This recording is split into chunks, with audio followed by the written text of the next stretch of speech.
திருச்சிற்றம்பலம். ஓம் ஸ்ரீ சந்திரசேகரேந்திர சரஸ்வதி மகாகுருभ्यो நமः. ஓம் ஸ்ரீ வல்லபாம்பிகா சமேத ஓம் ஸ்ரீ மகா கணாதிபதையே நமः. மூவரு முகங்கள் போற்றி முகம்பொழி கருணை போற்றி ஏவரும் துதிக்க நின்ற ஈராறு தோள் போற்றி காஞ்சி மாவடி வைகும் செவ்வேள் மலரடி போற்றி அன்னான் சேவலும் மயிலும் போற்றி திருக்கைவேல் போற்றி போற்றி. எல்லோருக்கும் வணக்கம். நம்மளுடைய தினம்தோறும் திருமுருகன் திருப்புகழ் அப்படின்ற தலைப்பில் இன்னைக்கு 58வது நாள். இந்த 58வது நாள் நம்ம எந்த திருப்புகழை பார்க்க போகிறோம் அப்படின்னா ஒரு பொது பாடல்கள் திருப்புகழை தான் பார்க்க போகிறோம். நான் முன்னாடியே சில பதிவுகளில் சொல்லியிருக்கேன். பொது பாடல்கள் திருப்புகழ் அப்படின்னா என்னென்னா, இது எந்த ஒரு ஸ்தலத்தையும் குறிப்பிட்டு பாடப்பட்ட திருப்புகழ் கிடையாது, பொதுவாக பாடப்பட்ட திருப்புகழ். அதனால இதை பொதுவான திருப்புகழ் அப்படின்னு எடுத்துக்கலாம். பொன்னை விரும்பிய பொதுமாதர் அப்படின்னு ஆரம்பிக்கக்கூடியதான திருப்புகழ். இந்த திருப்புகழுடைய எண் பார்த்திங்கன்னா 1301. இது திருப்புகழ் அமுதம் புத்தகம் நீங்கள் வச்சுருக்கீங்க அப்படின்னா அந்த திருப்புகழை எடுத்துக்கலாம். அதனால நான் படிக்கும் பொழுது உங்களுக்கு வசதியாக இருக்கும், பார்த்துட்டே வரலாம். எப்பவும் போல் இதை நான் 3 தடவை படிப்பேன். முதல் தடவை படிக்கும்போது நீங்கள் பார்த்துட்டு வரலாம்.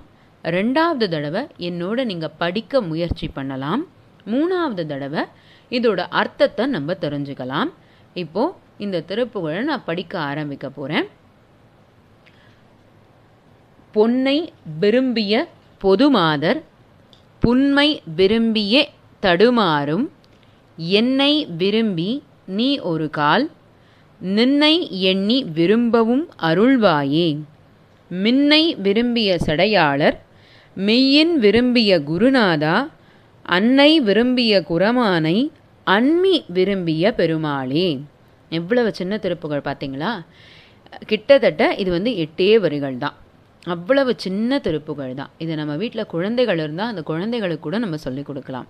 இப்போ இதை நான் இன்னொரு தடவை படித்து காட்டுறேன். பொன்னை விரும்பிய பொதுமாதர் புன்மை விரும்பியே தடுமாறும்.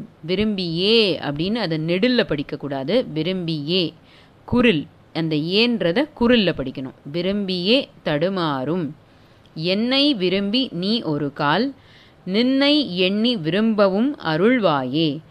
மின்னை விரும்பிய சடையாளர் மெய்யின் விரும்பிய குருநாதா அன்னை விரும்பிய குரமானை அன்மி விரும்பிய பெருமாளே. இதுதான் இந்த திருப்புகழ். இப்போது இந்த திருப்புகழுடைய அர்த்தத்தை நம்ம பார்க்கலாம். பொன்னை விரும்பிய பொதுமாதர் அப்படின்னா விலை மாதர் பெண்கள் அப்படின்றவங்களுக்கு பொன் தான் ரொம்ப முக்கியம். அந்த பொண்ணுக்காக தான் அவங்க தவறான வழியில் ஈடுபடுவாங்க. அந்த பொன்னை விரும்பிய பொதுமாதர்களால் புன்மை விரும்பிய தடுமாறும் அப்படின்னா அந்த இழிவுச் செயலில் தடுமாறி நிற்கக்கூடியவனாகிய என்னை விரும்பி நீ ஒரு கால், என்னையும் ஒரு பொருளாக மதித்து என்ன நீ விரும்பி ஒரு கால் நின்னை எண்ணி விரும்பவும் அருள்வாயே. உன்னை நான் நினைத்து துதிப்பதற்கு எனக்கு நீ அனுக்கிரகம் பண்ணு முருகா அப்படின்னு கேட்கிறார். எப்போவுமே திருவாசகத்தில் கூட ஒரு வரி வரும், அதாவது அவன் அருளாலே அவன் தாழ் வணங்கி அப்படின்னு ஒரு வார்த்தை வரும்.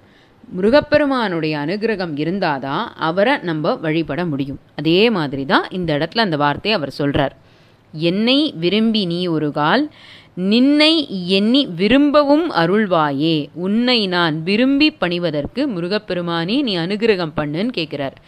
மின்னை விரும்பிய சடையாளர் அப்படின்னா மின்னல் போல் சடைகளை உடைய சிவபெருமான் மெய்யின் விரும்பிய குருநாதா, மெய்ப்பொருள் எது, ஏன்னா பிரணவத்தின் பொருள் எதுன்னு சிவபெருமான் கேட்க அவருக்கு குருநாதனாய் அமர்ந்தவன் முருகப்பெருமான். அன்னை விரும்பிய குரமானை, பார்வதி தேவியால் விரும்பப்பட்ட குரமான் அதாவது வள்ளி தேவியை அன்மி விரும்பிய பெருமாளே அப்படின்னா நெருங்கி ஆசை கொண்டு அவளை மணந்த முருகப்பெருமானே அப்படின்னு சொல்கிறார். அதுதான் அன்மி விரும்பியன்னா ஆசைப்பட்டு வள்ளியை கல்யாணம் பண்ணி கொண்டவனே அப்படின்னு அர்த்தம். அன்மி விரும்பிய பெருமாளே. இவ்வளோதான் இந்த திருப்புகழ். எவ்வளவு சின்ன திருப்புகழ் பாருங்கள். இந்த திருப்புகழை நீங்கள் பொறுமையாக படிச்சிங்கன்னா கண்டிப்பாக உங்கள் எல்லாராலையும் படிக்க முடியும். இதே மாதிரி இன்னொரு திருப்புகழுடன் நாளை மீண்டும் சந்திப்போம். திருச்சிற்றம்பலம். நன்றி, வணக்கம்.